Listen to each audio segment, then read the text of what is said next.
Halo Gabuters, dimanapun Anda berada, bagaimana kabarnya? Saya doakan semoga kita semua selalu diberikan 4 sehat 5 sempurna. Kembali lagi di Aren Movie, masih bersama dengan saya Rana. Kali ini saya akan menceritakan sebuah alur film yang beradrenalin tinggi. Baik, tanpa perlu banyak ngangengung lagi, langsung saja regangkan badan, hembuskan nafas, dan markijo, mari kita lalajo.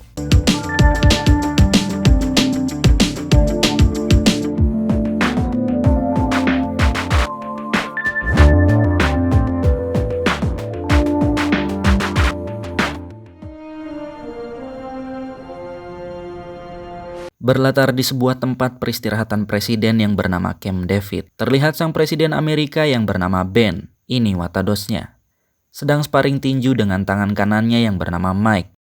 Setelah sparring, mereka pun bersiap untuk menghadiri acara penggalangan dana. Namun sebelum berangkat, anak sang presiden yang bernama Connor mengatakan ia ingin satu mobil dengan Mike. Dan Mike pun menyetujuinya. Singkat cerita, mereka pun berangkat menuju tempat penggalangan dana. Dan cuaca buruk pun mengiringi perjalanan mereka. Di tengah perjalanan, sang presiden bertukar hadiah Natal dengan istrinya. Namun tiba-tiba sebuah pohon menimpa mobil sang presiden dan inilah yang terjadi.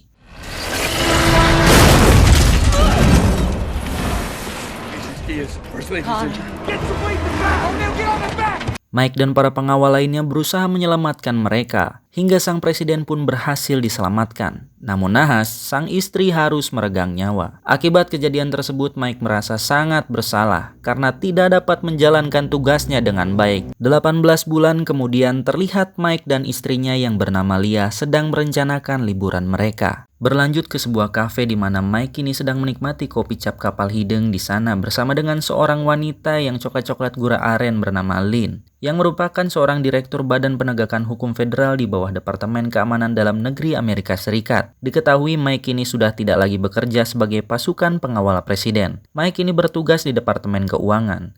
Mike pun bercerita kepada Lynn kalau ia sangat menyesali kejadian di jembatan itu. Mike pun ingin sekali kembali ke pekerjaannya dulu karena Mike merasa tak nyaman dengan pekerjaannya sekarang. Lynn pun berkata kepada Mike, "Sing sabar Mike, keoge aya jalanna." Sementara itu di Gedung Putih terlihat sang presiden sedang mengadakan pertemuan bersama jajarannya. Saat pertemuan, Ketua DPR yang bernama Trumbull mengatakan bahwa Menteri Lee dari Korea Selatan ingin mengeluarkan pernyataan bersama Presiden Amerika Serikat untuk mengancam Korea Utara mundur dari perbatasan dan menghentikan uji coba rudal mereka. Sementara Menteri Pertahanan yang bernama Ruth Sahanunanya berkata bahwa apa yang dikatakan Trumbull akan mengakibatkan Amerika dianggap menggertak Korea Utara. Sang wakil presiden yang bernama Charlie St. Douglas pun setuju dengan apa yang dikatakan Menteri Pertahanan. Singkat cerita, Menteri Lee beserta jajarannya tiba di Gedung Putih, dan pengawal presiden menyambut Lee yang datang bersama kepala keamanannya yang bernama Park.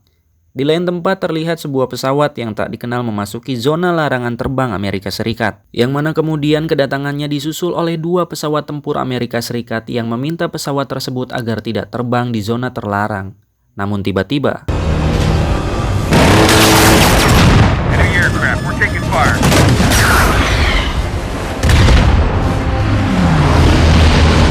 kembali ke sang presiden, pengawalnya memberitahu presiden bahwa baru saja terjadi penyerangan. Kemudian para pengawal membawa semua yang berada di sana menuju bunker bawah tanah.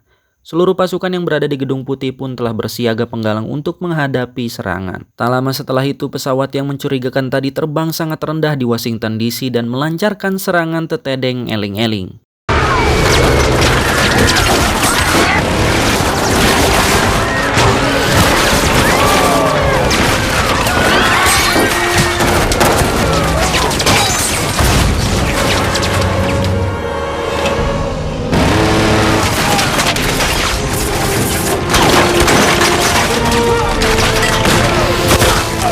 Sementara itu di kantor Mike yang melihat ada sesuatu yang tak beres di Gedung Putih, ia pun segera ke sana. Sedangkan di Gedung Putih sendiri, sang presiden beserta jajarannya sudah berada di dalam bunker. Kembali ke pesawat hantu, akhirnya pesawat tersebut dapat dilumpuhkan oleh misil dari jet tempur Amerika Serikat.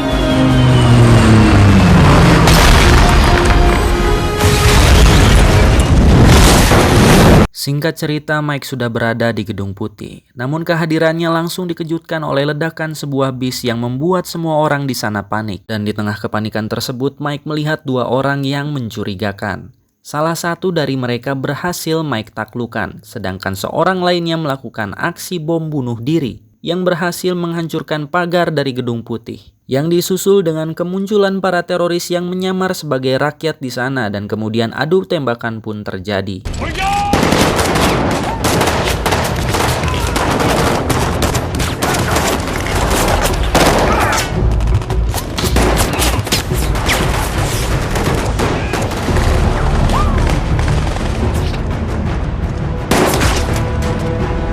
Sementara di dalam bunker terjadilah sesuatu yang tak terduga di mana Forbes Park dan anak buahnya membantai para pengawal presiden.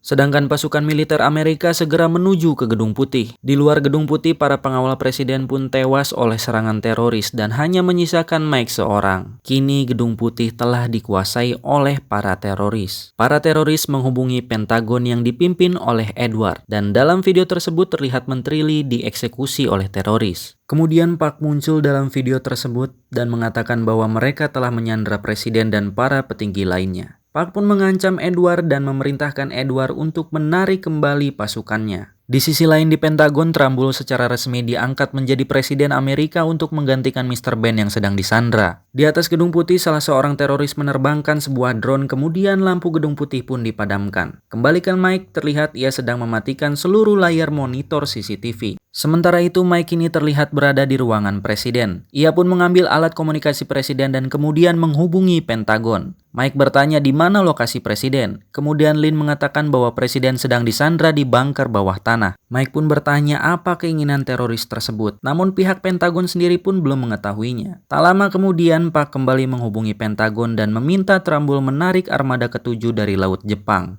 dan menarik semua pasukan Amerika dari zona bebas militer. Park pun memberikan waktu kepada Trumbull hingga matahari terbit, dan jika semuanya tidak dilaksanakan maka Park akan membunuh semua sandera. Di dalam bunker, Park meminta kode Cerberus kepada Laksamana sembari menodongkan pisau di lehernya. Presiden yang tidak tega pun meminta Laksamana untuk memberikan kodenya. Tango Juliet 190334. Kode pertama pun berhasil dimasukkan. Sementara Mike kembali terhubung dengan Pentagon. Pihak Pentagon mengatakan kepada Mike apa yang menjadi keinginan para teroris tersebut, sembari mengatakan bahwa satu kode Cerberus telah dimasukkan, yang mana Cerberus merupakan sebuah protokol militer yang sangat amat rahasia, dan kode Cerberus sendiri hanya dimiliki oleh 3 orang, yaitu Presiden, Menteri Pertahanan, dan Kepala Staf Gabungan, yang mana mereka semua kini sedang disandra di bunker bawah tanah. Kemudian Mike mengatakan untuk rubah saja kode Cerberus tersebut. Namun ternyata kode itu hanya dapat dirubah di komputer itu sendiri. Dan komputer itu juga berada di dalam bunker bawah tanah. Kemudian Trumbull meminta Mike untuk mencari Connor dan mengeluarkannya dari gedung itu, agar mereka tidak bisa memanfaatkannya untuk mengancam presiden. Di bunker, Park melihat Mike di CCTV, kemudian ia memerintahkan anak buahnya untuk menangkap Mike.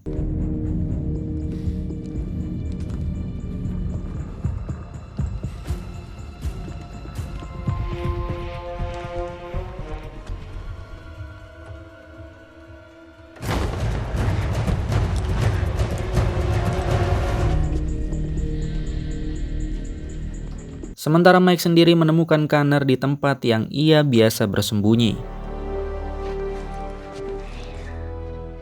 Mike kemudian menghubungi Pentagon bahwa ia telah menemukan Connor dan akan segera mengeluarkannya. Setelah itu Mike membawa Connor ke saluran ventilasi udara di lantai dasar, dan Mike meminta Connor naik ke cerobong asap, sedangkan Mike sendiri akan menyelamatkan ayahnya. Connor pun berhasil dibawa keluar oleh pasukan militer Amerika.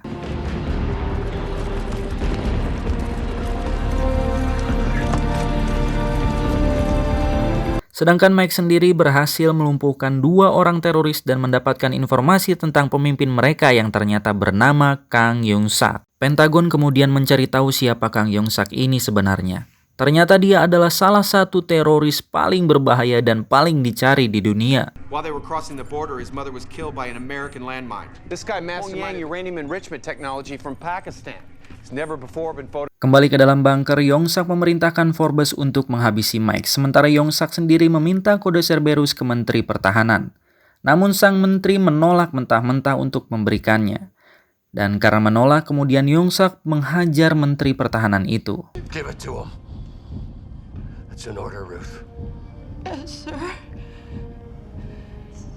028. dan kode Cerberus tersebut berhasil dimasukkan. Sementara itu Forbes bertemu dengan Mike. Forbes berpura-pura berada di pihak Amerika. Namun sesaat setelah Forbes menyebut nama pemimpin teroris tersebut, Mike pun menyadari siapa Forbes sebenarnya. Kemudian pertarungan pun terjadi.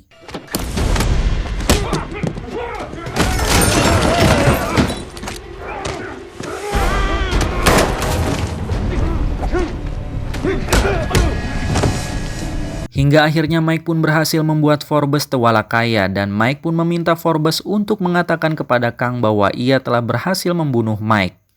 Kang, it's Forbes. All clear.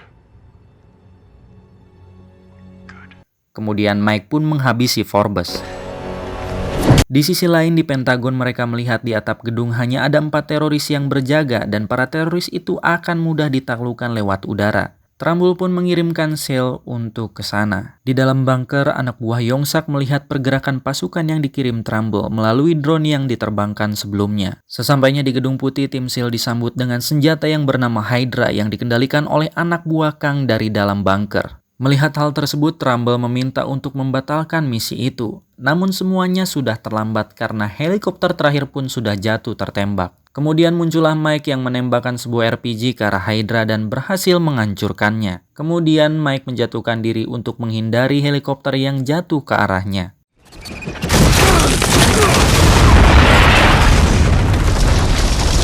Di sisi lain, Yong-sak menghubungi Pentagon dan kemudian menembak salah satu petinggi di sana. Dan selanjutnya akan membunuh presiden apabila Trumbull masih saja tidak mengikuti perintahnya. Yong-sak pun mengatakan bahwa waktu mereka hanya tersisa 1 jam lagi untuk menarik armada ke-7 dan semua pasukan Amerika Serikat. Dan yang terakhir, Yong-sak meminta sebuah helikopter dengan bahan bakar penuh. Kembali ke Mike yang terluka akibat menghindari helikopter jatuh tadi, Mike menghubungi Pentagon dan kemudian Trumbull memberikan waktu 30 menit kepada Mike untuk menyelamatkan presiden. Karena Mike lah satu-satunya harapan Pentagon saat ini. Kemudian Mike menghubungi Yong-sak dan mengancam ia akan menghabisinya. Shut him down.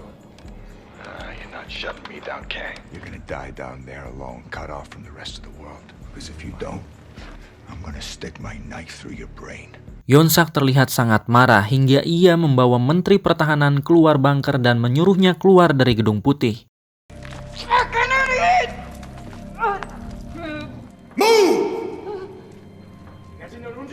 Ternyata Yong-sak ingin membunuhnya di hadapan warga Amerika. Namun Mike berhasil menggagalkan semua itu.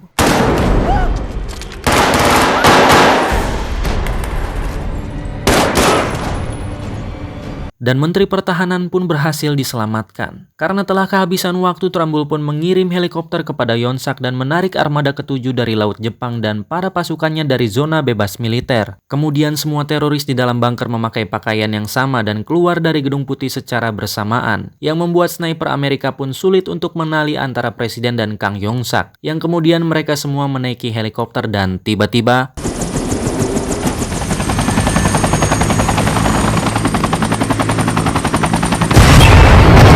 ledakan itu pun membuat Trumbull dan yang lainnya terkejut dan mengira presiden telah tewas. Mike kembali menghubungi Pentagon dan mengatakan bahwa semua ini sangat tidak masuk akal. Mike tidak percaya Yong-sak bunuh diri di dalam helikopter itu dan Mike yakin bahwa Yong-sak masih di dalam bunker bersama presiden. Hingga akhirnya Mike pun memutuskan untuk kembali ke dalam. Dan benar saja ternyata Yong-sak dan anak buahnya yang tersisa pun masih berada di dalam bunker bersama presiden. Dan kini kode Cerberus terakhir berhasil diaktifkan. Yang mana hal itu akan membuat Amerika akan musnah akibat nuklir tersebut. We haven't launched any missiles yet. Tens of millions of Americans will perish. Now too, America shall know suffering and famine. Dan terlihat waktu yang tersisa tinggal 5 menit lagi. Yong-sak kemudian membawa presiden keluar dari dalam bunker dengan meledakkan dinding yang sudah dipasang bom dan tiba-tiba Mike datang hingga adu tembak pun tak dapat dihindari.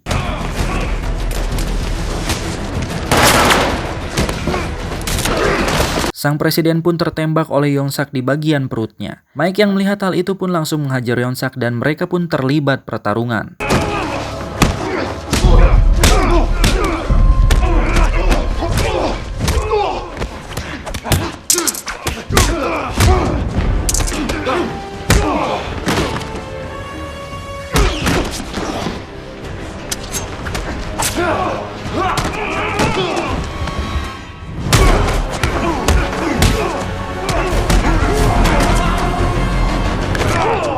Hingga akhirnya Mike pun berhasil menghabisi Yong-sak dan segera memberikan pertolongan kepada presiden. Kemudian presiden pun memerintahkan Mike untuk segera menonaktifkan Cerberus. Mike pun segera ke sana dan berusaha menonaktifkannya sembari dibimbing oleh Pentagon.